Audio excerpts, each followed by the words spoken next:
everyone agrees that pain is a universal human experience. We now know that a person's pain experience is 100% of the time produced by the brain. This includes all pain, no matter how it feels, sharp, dull, strong, or mild, and no matter how long you've had it. You might have had it for a few weeks or months. This is called acute pain, and it's common with tissue damage, say from a back injury or ankle sprain. And this is a normal and sometimes a protective response from your body.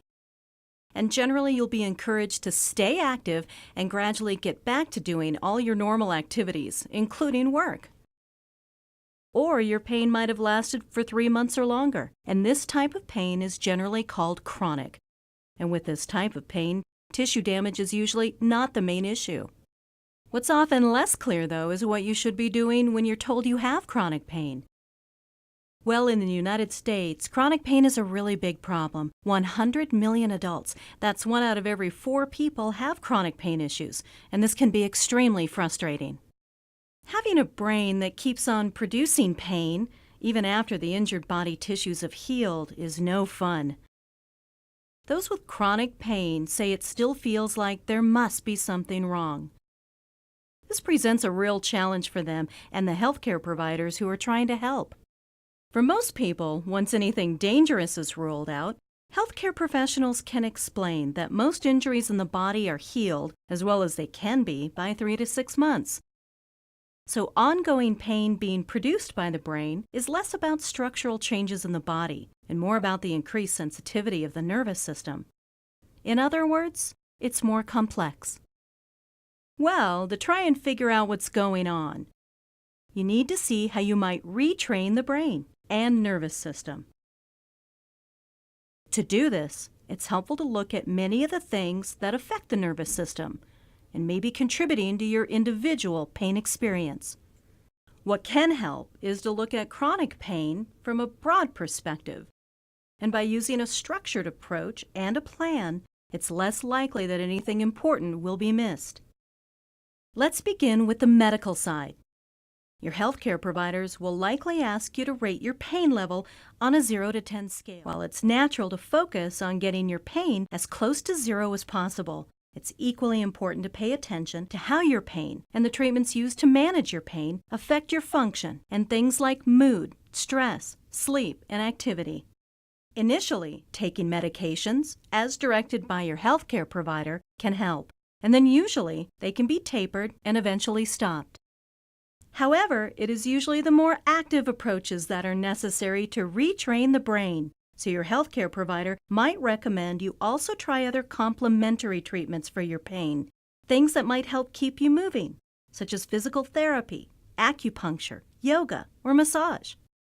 Some people feel that surgery might be the solution for their pain, but when it comes to a complex problem like chronic pain, surgery is usually not the first answer. It's best to talk to your primary care provider to consider everything that could be contributing to your pain and what treatments are best for you. Next, it's also helpful to consider how your thoughts and emotions affect your nervous system. Pain really impacts on people's lives, and this can have a big effect on your mood and stress levels. All those thoughts and beliefs are brain impulses too, but you can learn ways to reduce stress and wind down the nervous system. This helps with your emotional well-being and can reduce pain as well. The third area to consider is the role of diet and lifestyle. Now, it turns out that our modern lifestyle might not be so good for us. In fact, what we eat and how we live may really be contributing to a sensitized nervous system. Looking at all the things, like smoking, nutrition, alcohol, and activity levels, and seeing if there are any issues is a good beginning, and these things can go on your plan. Then, there's often enormous value in exploring the deeper meaning of your pain and the surrounding personal story. By stepping back and looking at all the things that were happening around the time the pain developed or increased, many people with pain can make useful links between a stressful period of life and a worsening pain picture. For many, recognizing deeper emotions can be part of the healing process. Last, but by no means least, is physical activity and function. From the brain's perspective, getting moving at comfortable levels without fear and where the brain does not protect by pain is best, and you'll gradually restore your body's tissues.